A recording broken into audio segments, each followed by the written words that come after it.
ये जो गणित सब्जेक्ट होता है उसमें नोबेल प्राइज क्यों नहीं होता है, क्या आपको पता है? गणित का नोबेल पुरस्कार इस महिला के हवस के आग में जल जाने के कारण शुरू नहीं हो पाया। इस महिला के बेहद मज़ेदार कहानी है जिसे आपको जानना बहुत ज़्यादा ज़रूरी है और बहुत ही इंटरेस्टिंग भी है। तो चलिए शुरू करते हैं। So let's start the video. इस महिला का नाम सोफी हिस है। ये वियना की एक फूल की दुकान पर हिसाब किताब का काम देखती थी। एक दिन उसके दुकान पर अल्फ्रेड नोबेल भी कुछ फूल खरीदने पहुंचे। ये तब सोफी 20 वर्ष की थी जबकि नोबेल 43 वर्ष के थे। यह एक बेहद बिंदास, खुली, सुंदर और पुष्टि जल्द ही मिलने जुलने वाली महिला थी। इन्हें देखकर पहली नज़र में नोबेल को भा गई। इन्होंने उनसे शादी नहीं की, फिर भी यह घोषित तौर पर उनकी रखैल थी। अल्फ्रेड नोबेल के पास अथवा पैसा था, इसलिए उन्होंने इसके जीवन में अभी खुश मौजूद उसकी व्यवस्था की। लेकिन इन सब के बावजूद इसने कभी भी अल्फ्रेड से वफादारी नहीं की।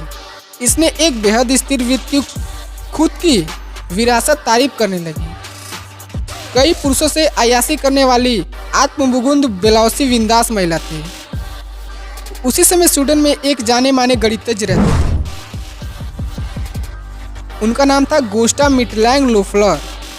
गोस्टा स्वीडन के जाने माने गणितज्ञ थे और यह भी कहा जाता है कि यह जानते हुए भी कि सोफी अल्फ्रेड की रखैल है, उन्होंने सोफी से नज़दीकी बना ली और धीरे धीरे इतने नज़दीक आ गए कि सोफी ने अल्फ्रेड को धोखा देना शुरू कर दिया और गोस्टा की रखैल तरह रहने लगी। इस बीच यह जानना आवश्यक है कि सोफी का सारा खर्चा ये तब भी अल्फ्रेड नोबेल ही उठाते थे। यह बात अल्फ्रेड नोबेल को नागवार गुजारी और सबसे बड़ी समस्या उभर आई।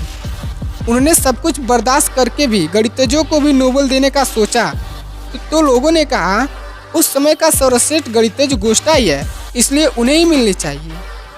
यह बात अल्फ्रेड नोबेल के लिए बर्दाश्त के बाहर हो चुकी थी, इसलिए उन्होंने गणित के नोबेल को शांति के प्रयास के नोबेल में बदल दिया गया। न जाने कितने मर्दों से संबंध बनाने के बाद सोफी ने यह घोषणा कर दी कि वह गर्भ से है और जब उस बच्चे के बाप की चर्चा हुई तो सोफी ने एक हंगरियन ऑफिसर का नाम कबूला। इसके बाद इतने बड़े स्कैंडल ऑफिसर से अपना पद से इस्तीफा दे दिया। इस तरह एक हवसी महिला के हवस की आग में गणित के नोबेल ख्वाब भी जल गया था। इस बीच सबसे मज़ेदार बात यह थी कि इतना सब होने के बावजूद भी अल्फ्रेड नोबेल अपनी संपत्ति का एक छोटा सा हिस्सा अपने वसीयत में से सोफी के नाम पर छोड़ दी थी। तो दोस्तों यही कारण है कि गणित में नोबेल प्राइज़ नहीं रखी गई। आपको वीडियो कैसी लगी हमें नीचे कमेंट बॉक्स में ज़रूर बताएं और वीडियो अच्छा लगे तो लाइक करें। Thanks for watching.